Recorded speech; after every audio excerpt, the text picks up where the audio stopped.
Now that's a good Netflix series to watch during the holidays. Welcome back to the channel, everyone, and welcome to another review. And wow, I was quite surprised by this one. This is how you do characters in a survival situation.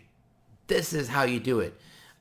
This series actually surprised me in a way that how it starts, it's more horror-like, and it continues into something very character-driven, and it ends on something that's like opening up so many possibilities of where the sequel, if they do make one, can go. Now, there are a few nitpicks along the way, but it still is a very strong series. The main positives are the characters. Throughout, they're very well written. I mean, I don't think there are any that really hurt the series. Now, there are a couple that I do think that maybe they could have been like the one character, and the way they change, they could have added that to the one character instead of having two separate characters, because they end up being like just there for one or two small plot points, but don't really ever add to anything other than just complaining.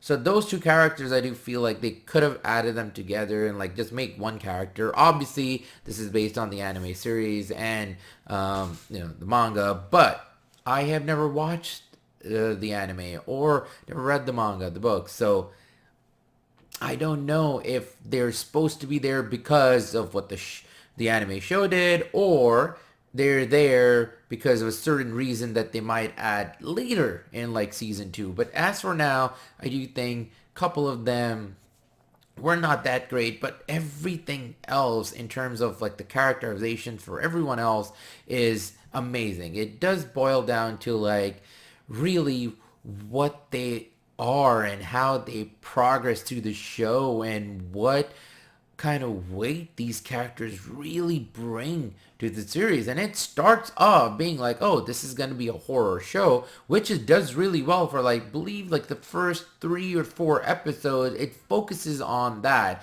focuses on like the start of this virus being spread, and then us trying to figure out what really is this, what is going on.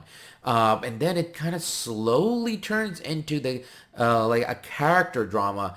But at that point, though, you do really feel like, what is going on? Like, is this slowing down? It does slow down, and at that point, you do feel like, what? But those last 3 episodes hit you right in the heart. It was amazing. The way it all ends and the tension those last 3 episodes brings. Oh man, it was amazing. The CGI is iffy. I said the same thing in my reaction that I did to the trailer. So the CGI is still iffy. It's not as polished as it could have been. And yes, at times, because of that, it does take you a bit out of the gross factor, because the gross factor is there. There are times when the CGI works, when it's like more like darker or nighttime and there are monsters, the CGI works. But there are times where they kind of refrain from showing you the CGI in its proper form, like a bit of shakiness and everything, because obviously, but then when it's daytime and they gotta show it, yeah, you do see like, okay, it could be a lot better. And there are times where you would want to watch the action, and by that I mean there is a certain character, the main character, or one of the main characters, if you want to call it, because it ends up being a surprise how many main characters really there are. But one of the main characters, the point of that main character is to go around the building and try to salvage as much stuff we can that the team can use. They're all holding down in the main floor. And there are times you feel like, I want to see that adventure. And there are times he gets into these situations that they never fully explore, and it might be because of the CGI budget that they can't really show that much of the monsters, so they kind of refrain from kind of showing anything. So it's like anytime something's about to happen, it just cuts and goes to like somewhere, some other character, and so I really wish that I would have loved to see that. At least me. Now, if the anime show does that better, obviously I don't know, but I'm saying it based on what I see in this show, in the live action show. So that's also one of the nitpick. But at the same time, though, the action that is still there, it's very grounded. They don't try to make this into something like a superhero or this crazy epic fight action style horror series or so. It stays grounded, and the reason is that these characters surprisingly have great stories to them. None of them you can see are those stupid characters. You know, and like usually in horror, you always feel like there's someone that's gonna do something or does something that's just totally stupid, and you just sit there and you're like, why are you touching that, or why are you going there? I never felt that there was something like this. Yeah, sometimes characters can be annoying, but it's legitimized. It's the situation that's making them like that, not the characterization. And I love that all these characters brought this humanity to this show, and it was amazing. The ending, I do feel like one of the character and the way it ends for that particular character, I don't know if that's a setup for something later or what, but it's the way it ends. It doesn't make sense, at least for right now. It doesn't make sense why it ends that way for that particular character, because without really spoiling who it is, he could have been saved. So I don't know why. Maybe they're setting it up something for the future. But the way it ends, it is amazing. It gave me that Lord of the Rings Fellowship of the Ring, the ending to that. And the way it ends, that's if you know, you know. And it gave me that vibe. It's like, whoa. And it was amazing. I can't stop saying it. Few nitpicks does bring the score down, which I'll get to soon, but everything is put together in a way that you feel that it was given a heart. This series has a heart. The horror has a heart to it.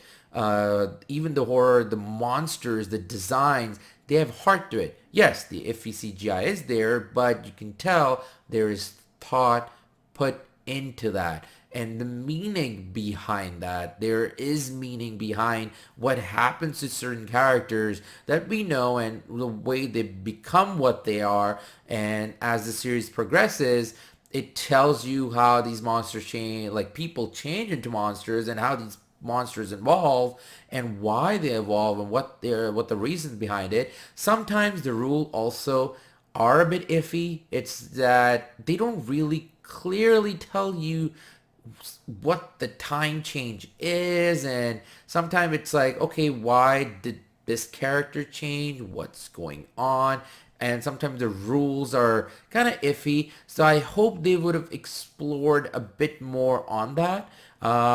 Again, this, they might be just, you know, saving it for season 2 to, like, you know, expand on and then explain us more, so that might be the thing. But as of right now, sometimes the rules are a bit here and there, and you don't really can point out, okay, this is supposed to be the step 1, this is supposed to be the step 2, and this is supposed to be the final stage, and that's how it progresses. So sometimes it is a bit iffy, but overall, a great show with a lot of humanity to it. So I give this one an 8 out of 10.